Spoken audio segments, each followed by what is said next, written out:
What are the myths that you have heard about? अक्कलदाढ काढण्यासाठी patients माझ्याकडे येतात. हा मोस्ट कॉमन क्वेश्चन मला विचारला जातो की मॅडम माझी अक्कलदाढ तुम्ही काढताय पण त्याच्याने माझी अक्कल तर कमी नाही होणार ना.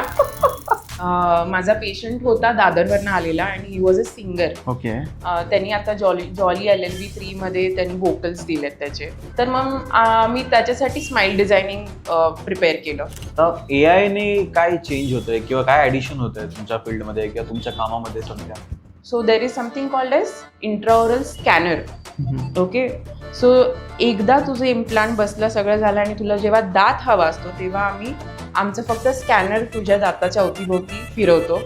AI will tell me everything. Dental care किंवा डेंटल रिलेटेड जे डिझिजेस किंवा जे पण असतात ते कधीच इन्शुरन्समध्ये कवर्ड का नसतात? बघ, हेल्थ इन्शुरन्स आणि डेंटल इन्शुरन्स हे दोन वेगवेगळे ऍस्पेक्ट्स आहेत. तू ज्याच्यामध्ये स्पेशलायझेशन केलंस मॅक्झिलोफेशियल सर्जरी, त्याबद्दल तुझे काही एक्सपिरियन्सेस सांग ना. काही असे केसेस किंवा जे तू हँडल केलेस किंवा ऑपरेट केलेस, काही सर्जरी? सो आपल्या वसई विरारचीच ही केस आहे. मला हॉस्पिटलमधनं कॉल येतो आणि मल्टिपल फेशियल फ्रॅक्चर्स आहे. सो यू वोंट बिलीव्ह, तिचं पब्लिक असॉल्ट झालेलं.